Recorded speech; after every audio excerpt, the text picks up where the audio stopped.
Hello everyone. तो आज का हमारा टॉपिक है इम्पोर्टेंस ऑफ मैनेजमेंट। इसके पहले वाले वीडियो में हमने डिस्कस किया था मैनेजमेंट की definition, characteristics and objectives of management, और इनके बाद आज हम डिस्कस करने जा रहे हैं इम्पोर्टेंस ऑफ मैनेजमेंट।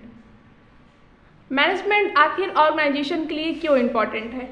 अगर मैनेजमेंट नहीं होगा तो हमारा ऑर्गेनाइजेशन सक्सेसफुली रन नहीं कर सकता। तो first number, management help in achieving group गोल।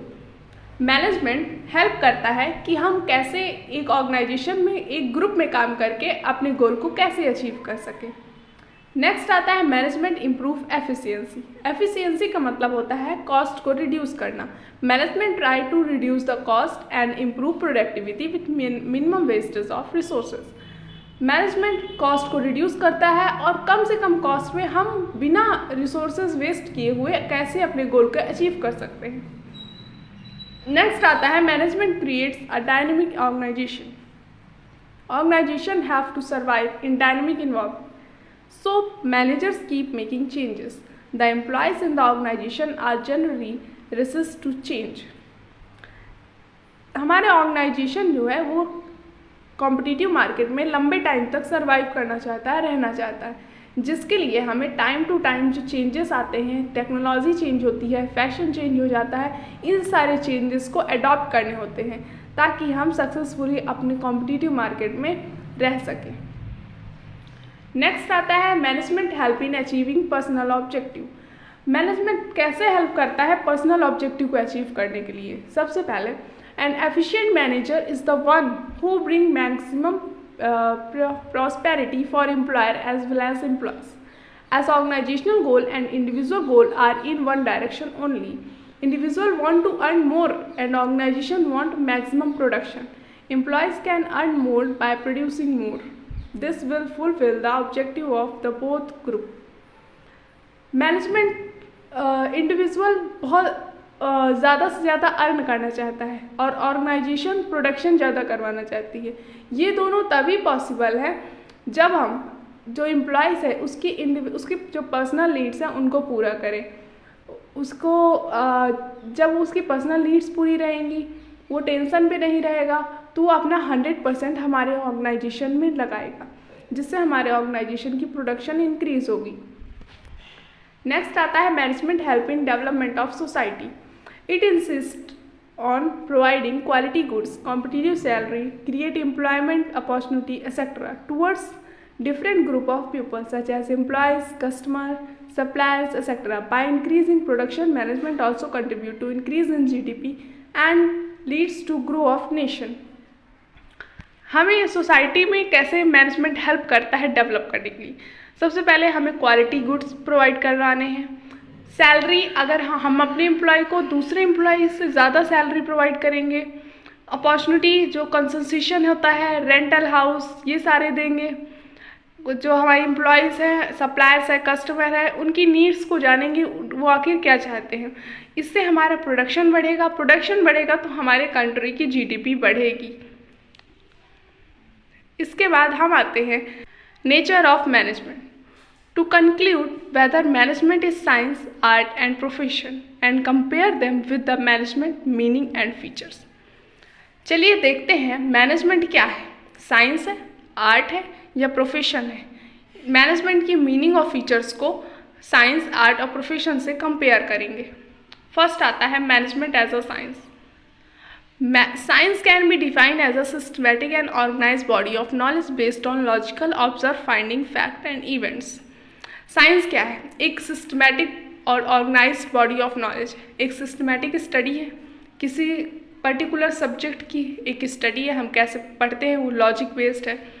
इसके फीचर्स क्या हैं? Main characteristics and features of science are, first, systematic body of knowledge. Science एक सिस्टमैटिक स्टडी है। Like science, in management also there is availability of systematic and organised study material. जैसे science में systematic knowledge होती है, वैसे ही management में भी एक सिस्टमैटिक स्टडी मटेरियल होता है। अगर किसी को मैनेजमेंट पढ़ना है तो सबसे पहले उसे बीबीए करना होगा, फिर एमबीए करना होगा। ये एक उसकी systematic study. So this first feature of science is present in management.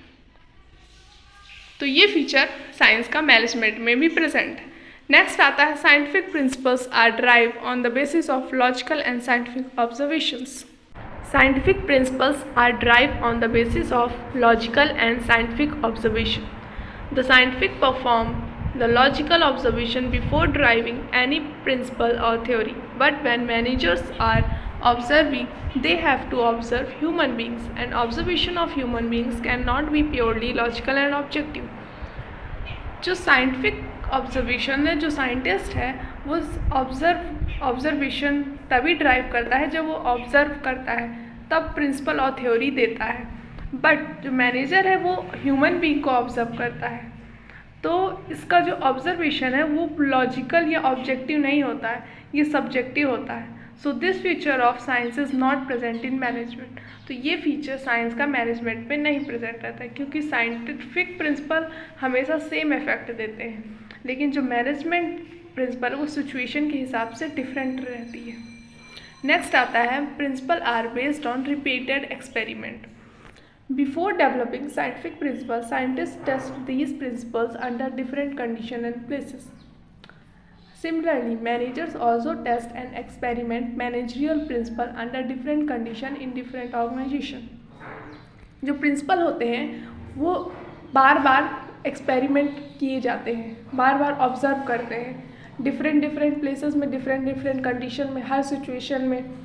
तो जो साइंटिफिक प्रिंसिपल है वो ऑब्जर्व किए जाते हैं किस सिचुएशन में, अलग अलग प्लेसेस में। उसी तरह मैनेजमेंट के जो प्रिंसिपल हैं वो भी एक्सपेरिमेंट के थ्रू ही बनाए गए हैं। तो सो this feature of science is present in management. तो ये फीचर साइंस का मैनेजमेंट में भी अवेलेबल है। Universal validity.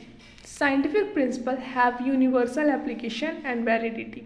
Management principle are not exact like scientific principle, so their application and use is not universal. जो साइंटिफिक प्रिंसिपल है वो पूरे यूनिवर्स में सेम वही सेम इफेक्ट देगा, सेम वैलिडिटी रहेगी उसकी। लेकिन जो मैनेजमेंट है वो पूरे यूनिवर्स में सेम नहीं रहेगा, डिफरेंट सिचुएशन में, डिफरेंट प्लेसेस में डिफरेंट रहेगा। So this feature of science is not present in management. तो ये फीचर साइंस का मैनेजमेंट में प्रेजेंट नहीं है। नेक्स्ट आता है management as an art. Art can be defined as systematic body of knowledge which requires skill, creativity and practice to perfection.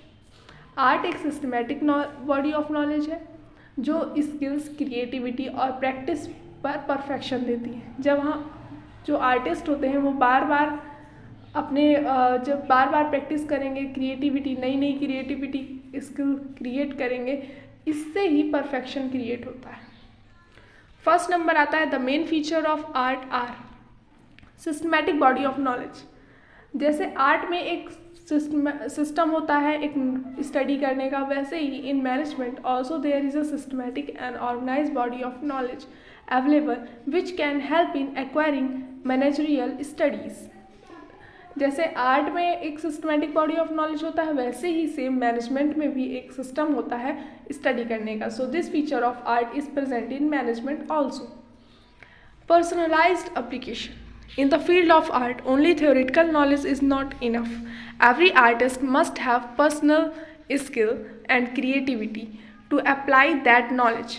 In management also, manager learn same theories and principles, but their efficiency depend on how well they use these principles under different situations by applying personal skills and creativity. In the field of art, art की field में सिर्फ theoretical knowledge बस enough नहीं है, हमें उसको creativity को apply time to time practice करते रहना है, जिससे हमारा जो क्रिएटिविटी है वो इम्प्रूव होगी। सेम ऐसे ही मैनेजमेंट में जो मैनेजर कई बार प्रिंसिपल को फॉलो करेंगे, सही डिफरेंट सिचुएशन में सही प्रिंसिपल अप्लाई करेंगे, इससे उनकी क्रिएटिविटी बढ़ेगी। जो प्रैक्टिस के थ्रू हम जितनी प्रैक्टिस होगी उतना हमें नॉलेज होगा कि हमें कौन सा केस कैसे हैंडल करना है। So this feature of art is also present in management. तो ये फीचर आर्ट का मैनेजमेंट में प्रेजेंट है। Based on practice and creativity, the artist require regular practice of art to become more fine and perfect. Artist को perfect बनने के लिए regular practice की ज़रूरी है। Same way with experience manager also improve their manager skill and efficiency. Same manager भी अपनी जो उसकी गलतियां हैं, जो उसकी स्किल्स है, उसको इम्प्रूव करने के लिए प्रैक्टिस में लगातार, जो काफ़ी टाइम से मैनेजर काम कर रहे होते हैं उन्हें एक्सपीरियंस होता है काम का, इसीलिए जब भी हम मैनेजमेंट में काम करने जाते हैं तो हमें एक्सपीरियंस की ज़रूरत होती है। So this feature of art is also present in management. तो ये फीचर आर्ट का मैनेजमेंट में प्रेजेंट है। Management as a profession. Profession can be defined as occupation backed by specified knowledge and training in which entry is restricted. Profession क्या है? एक occupation है, एक knowledge है, training है, जिसमें हमें enter करने के लिए एक registration की ज़रूरत होती है. The main feature of profession: well defined knowledge, body of knowledge. In every profession there is practice of systematic body of knowledge which helps the profession to gain specialized knowledge of that profession. In case of management also there is availability of systematic body of knowledge. Profession क्या है? एक systematic body of knowledge. हमें एक जो particular profession की पूरी knowledge होनी चाहिए, उसके बारे में हमें हर चीज़ पता होनी चाहिए। सेम ऐसे ही मैनेजमेंट में जब हम एंटर करेंगे तो हमें हमारी क्वालिफिकेशन मांगेगा, हमें कितना नॉलेज है, कितना हमें एक्सपीरियंस है, ये मांगेगा। So presently this feature of profession is present in management also. तो इस टाइम पे ये फीचर मैनेजमेंट में भी प्रेजेंट है प्रोफेशन का।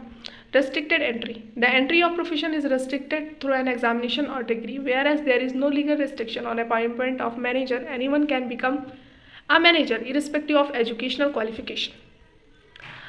प्रोफेशन में सपोज दैट डॉक्टर है तो हमें डॉक्टर की डिग्री एग्जामिनेशन, बिना डॉक्टर की डिग्री के वो डॉक्टर नहीं बन सकता। लेकिन मैनेजर कोई भी बन सकता है, बस उसकी जो क्वालिफिकेशन है, एजुकेशन क्वालिफिकेशन वो होनी चाहिए। इसलिए मैनेजमेंट में हर कोई काम कर सकता है। जो सुपीरियर है, सबऑर्डिनेट्स हैं, वो भी बिना डिग्री के आ सकते हैं। So presently this feature of profession is not present in management but very soon it will be included with statutory backing. ये अभी तो ये फीचर मैनेजमेंट में प्रेजेंट नहीं है, लेकिन जल्द ही ये फीचर मैनेजमेंट में इंक्लूड किया जाएगा। Presence of professional association. For all the professions, special association are established and every professional has to get himself registered with his association before practicing that profession. In case of management, various management associations are set up at national and international levels which have some membership rules and set of ethical codes. जो professional होते हैं उन्हें अपने आप को register करवाना होता है, उन्हें प्रैक्टिस करना होता है। डॉक्टर्स हैं, वो एक AIMs डॉक्टर्स होते हैं, उन्हें अपने आप को डिग्री चाहिए होती है MBBS डॉक्टर्स की। और मैनेजमेंट के केस में इंटरनेशनल लेवल पे मेंबरशिप या हर लेवल पे काम करने के लिए बहुत नॉलेज या बहुत रजिस्टर करवाने की ज़रूरत नहीं होती है। So presently this feature of profession is not present in management but very soon it will be included and get statutory backing also. ये फीचर अभी प्रेजेंट नहीं है मैनेजमेंट में, लेकिन आगे जल्द ही इसे इंक्लूड किया जाएगा। Service motive. The basic motive of every profession is to serve the client with dedication, whereas basic purpose of management is achievement of management goal. जो प्रोफेशन होता है वो अपने क्लाइंट को डेडिकेट करता है, लेकिन मैनेजमेंट में का मेन गोल होता है अपने मैनेजमेंट के गोल को अचीव करना। So presently this feature of management is not present but very soon it will be included. अभी ये फीचर मैनेजमेंट में प्रोफेशन का नहीं लिया गया है, लेकिन जल्द ही इसे इंक्लूड किया जाएगा। तो इसी के साथ आज की हमारी क्लास यहीं पे ख़त्म होती है। मिलते हैं नए टॉपिक के साथ।